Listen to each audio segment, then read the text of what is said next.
Welcome to the fifth episode of our Insights to Impact series. This is also our last episode of the series. My name is Lucia, and today I am joined by Philip, our people analytics expert. Philip, great to have you here. Thanks, Lucia. Excited for today's conversation. Today we are diving into executive insights for CHROs. How senior HR leaders in Australia can leverage data-driven decisions to navigate workforce challenges. We will also showcase our Power BI dashboards and AI agent, some practical examples of how CHROs can save time and gain deeper insights into their workforce. HR is evolving rapidly, and CHROs are under pressure to provide strategic insights, not just manage processes. With workforce challenges like talent shortages, retention issues, impact of AI on jobs, data has never been more critical. Do you agree, Philip?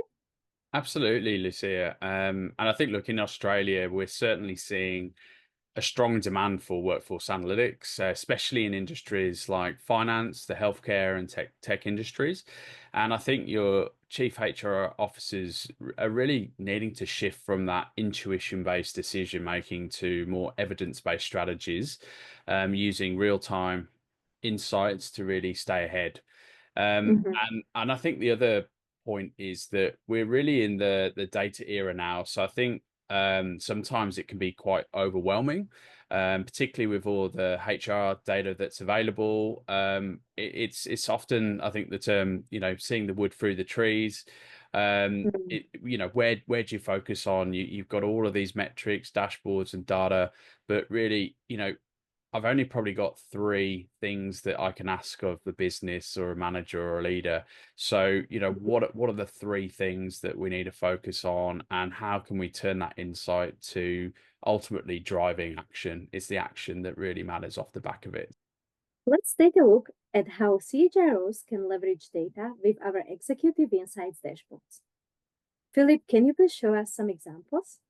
You'll be familiar with, hopefully by now, our Agile HR Analytics homepage, and we have a package called Executive Insights. So this is really targeted for your CHROs, your senior HR business partners, and the idea is that we've designed these around that C-suite executive population in mind. So you'll see there's a number of different products here, and look, I'll just kind of whiz through some of these and explain some of the functionality and rationale. First product is HR at a glance.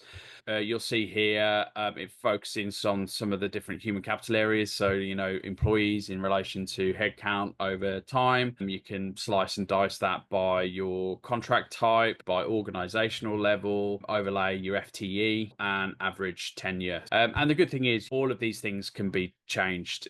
So based on what's important to them, we can slice and dice it in all sorts of ways. And again, because it's dynamic in nature, you can hover over, you can click and drill through on a particular segment and everything will change. So if I click on professional, you'll see a lot of the charts, then all the other elements will change because of that relational data set that we've built and that taxonomy. We've got things here like diversity, hiring, leave days, terminations. All of these, I think, have been selected based on what's important for this particular organization. Again, if you want to add in certain elements or take out, all of that is very easy to change. But the idea here is it's HR at a glance, so we don't want to kill them in charts, measures and metrics. We want to have that balance between what are some of the key questions that we're ultimately being able to answer with this, and being able to use that in the dynamic way that's intended. The next suite product is like we have an executive dashboard. So this is when we start to bring in things like ragging. So your red, amber, green, look on year changes, year to date. We can even incorporate things like targets. If you have a particular diversity target, how are you tracking towards that? And then at the bottom you'll see we start to then incorporate some of the insights. So what is the data telling us? Sometimes though, organizations don't know where to start and what questions to ask. So we've kind of worked around, well, rather than having to go around and click on various charts and graphs, why don't we just start with the question? So as this example here, we have 10 questions. that have been selected. So things like, do we have enough agility in a hiring the required workforce? So the metric behind that is time to hire. And then, if you're looking here and thinking, okay, something's interesting's happened in July, August, and September. Let's actually go in and look at more detail. So then it will take you to the various dashboards behind that, which will give you more detail. So that's just another visualization. Okay, so maybe just kind of whiz through some of the other solutions here. So I think cost distribution is another one that I think particularly when you're engaging with your various ELT members, obviously you can't avoid the old cost conversation, particularly with the finance director often in the room. So we can then start to hone in around some of the things like total annual salary costs, headcount, average salary cost per employee, monthly average salary costs, and obviously we can split that in terms of base salary and then other on costs on top of that. So there's other ways that we can slice and dice this, but I think what's quite useful is to then look at that cost distribution by business units. So you see for this example, we've got marketing, ops, sales, and then shared services. As with all of these solutions, they're dynamic, drillable in nature, so you can look at it by location, org level, business unit. And again, I just think when you're thinking around people, I think the cost overlay is often an important one. And then maybe just quickly, we've got some other scorecard type measures where again it's a bit of a blend around tracking headcount, hires, terminations, female leadership percentage over time, and overlaid then with again some insights. So what is the data telling us? We improving, decreases, on track or not, so we can start to incorporate that. And then just finally, we've got your hire box grids and leaver box grids, and just you can look at that distributed by new stratas, manager status, referral, as well as obviously levers as well. So that's another one that's quite important conversation. So in terms of employee value propositions, how we're attracting, retaining talent, blend of data visualization with then the insights. Again, the great thing about this is that it's all very customizable, editable. If you want to really strip it back and just focus on the basics, or you want to add in much more comprehensive dashboard. And can we take it a step further? So imagine you are a CHRO and need a quick answer to workforce questions. Instead of waiting for an analyst, you can just ask AI agent, right? Let's go through some real life scenarios. Say you have a one-on-one meeting with the CEO coming up, and you want to bring a key workforce insights to their attention, something that directly impacts business performance. Can we ask what is our attrition rate for high performance in the last 6 months? Absolutely. And look, this is a great question. I always knew when the ELT was happening, because my CHRO, my teams would just light up, the night before of the morning, and just kind of, oh, what does this mean? And I've asked this question. So absolutely. I mean, this is great where you can have your own personal agent, people analytics agent, to be able to ask, what is our attrition rate for high performers? So again, as it's computing that, it's taking all of the taxonomy, the relational data model, and you're just going straight to asking the question. Here we go.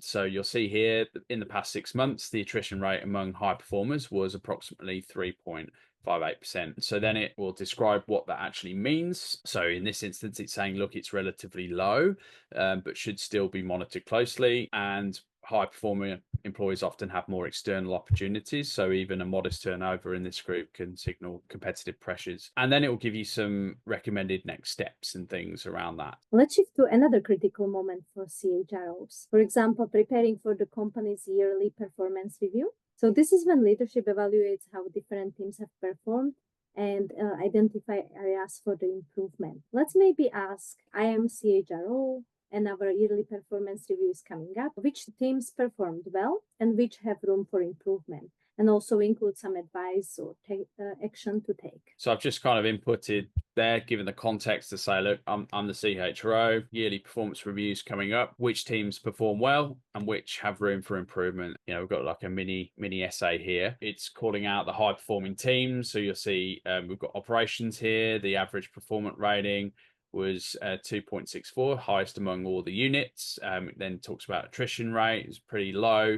as well as their headcount. So, and then it gives you an insight to say, operations is delivering the strongest overall performance with exceptional retention. Again, a great follow-up question would be, okay, well, why is that? Can we delve into what's enabling them to be successful, and what are some of the learnings that we could maybe apply? And then it goes into then teams with room for improvement. So we see it's calling out corporate IT and gives you some additional information. It's even saying here there's an outlier in the data and saying the department name's missing. So I personally love this because, at the end of the day, that could be an error in the source file. So maybe there's been it might be a new department that haven't been assigned a group. So I'll be going back and actually checking that and correcting that at the sourcing system. But I love the fact that it's actually pulling out anomalies and maybe, some data quality issues in the data. And then obviously finishing with some recommendations and next steps for the high performing teams as well as underperforming teams. Yeah, and based on these insights, if I am a CHRO, I can take some proactive steps, right? Such as I can ask AI agent to help me draft a professional but supportive email to the managers of the business units that has a room for improvement. So we would like to let them know about the findings so they are not surprised, and also include some recommended actions. Absolutely. And I think if you think around the role of a CHRO, something I've always learned with that C-suite, you don't want to surprise people in those decision forums. So I think it's a common courtesy to say, look, before you meet, give them the opportunity this is what the data's telling us. Is there other contextual information that we don't have as to why that may be? And then just give them the opportunity to be able to come in and constructively challenge or, explain, okay, yeah, thank you for the insight, but then what are some of the solutions and things that we can start? So you're having that solution focused conversation as opposed to going in and then potentially embarrassing a peer in a forum. Never goes down well. So as you'll see here, it's an email's already drafted. And again, it's a very balanced email. We're not trying to catch and blame. We're just trying to be much more solution focused, have a conversation. Now let's zoom out to an even bigger audience, the board of shareholders. In an annual review, CHROs often need to provide a high-level workforce summary that aligns with investor interests. So can we ask, for example, again, like I am the CHRO and have upcoming board meeting, can you provide me with a balanced overview of highlighting 3 opportunities for improvement based on the HR data in our dashboard? Yes, of course. So I'm just inputting in that question now. Response is now generated. And again, you'll see here that it's analyzed the information, it's taken the persona from board and just thinking, well, okay, what are the 3 key areas that present opportunities for improvement that we can share? So you'll see the first one, it calls out around addressing disparities in attrition rates across the various departments, and it calls out which ones are those departments, and again provides some insights and recommendations around that. The next theme's around enhanced use of diversity and inclusion metrics to drive action. So again, that's another opportunity, some recommendations. And then I think the final insights around leverage the survey insights to inform the leadership and culture investments. So again, that's one of the other solutions there. So yeah, I think those key themes, around attrition, diversity, inclusion, as well as the culture survey insights. I think what it's suggesting that it would be good board level kind of conversations.